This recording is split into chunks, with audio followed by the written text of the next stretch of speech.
One of the classic issues with deploying web applications is their configuration. Right? If I think about the development environment and I think about a web application, let's say an ASP.NET application, let's say it's an MVC, that really doesn't matter so much. But if it's an ASP.NET application, in the dev environment, I can kind of have three different types of files, right?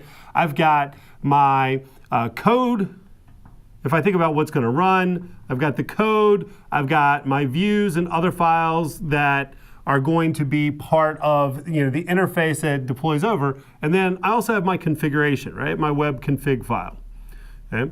And those are, of course, in one way or another, when I deploy into Azure, of course, these are all going to deploy over in Azure. Now, interestingly enough, and it's not really critical here, they don't all deploy to the server they're running on when you have a web app. Because with the web app, you don't have control over the server that's running on. You're deploying these basically into the web app infrastructure. They're actually being stored in a data store and then are called up as you scale into one or more virtual machines that are running your web app. It's actually pretty cool. But in any case, right, that's going to go over and that's going to deploy into the Azure environment. All right? And so, you're still going to have these components in Azure, so you'll still have your code, you'll still have your views or whatever your pages are, dependent, again, that really depends on what you're doing, and you're still going to have the config. But there is an issue with the config, right? I want my code to run the same. If I'm developing it and I flow that through a test environment and I flow that into my production environment on Azure, I want the code and I want the views to be consistent. But that config is probably going to change, right? Because in my dev environment over here, and we'll actually label it, here's my dev environment, I am connecting up to, let's say, a local database, right? And so all of this is interacting with this local database. Well, obviously, when I deploy this over into the Azure environment, I want that to be in a different database. Maybe it's an Azure SQL database, maybe it's running on an Azure VM, but it's my production database. This is truly a classic deployment issue. Doesn't matter if it's Azure or not. This works, same issue with on-premises, right? But what's really cool about the Azure environment is that we actually have this infrastructure, this framework that lays on top of the overall Azure web app environment, and that's something called Kudu. And Kudu does a ton of things, all right?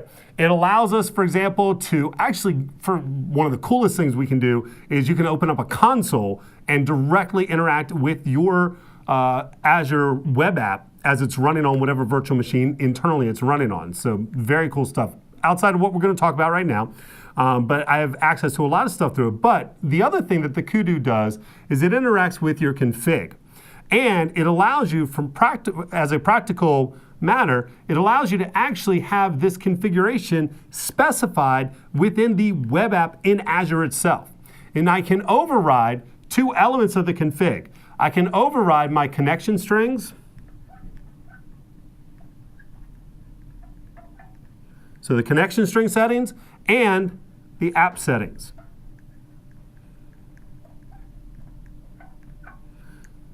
And what that's going to do is going to say, look, I'm going to let my developers, me, hopefully, create whatever they need to create in the dev environment, use a configuration. They're not going to have to change that.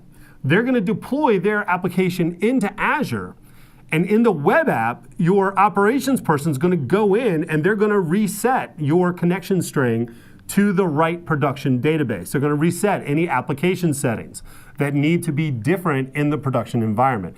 And if you think about that, what you're doing is you're separating the actual production configuration of your application from, not only separating it from the developer configuration, but you're really getting rid of that whole migration concept of configuration. And that's often the hardest part of, when I say migration, not really migration, but pushing your application through the different stages, from dev through test into production, right? Is how do I handle the fact that I have to have different configurations in those different settings?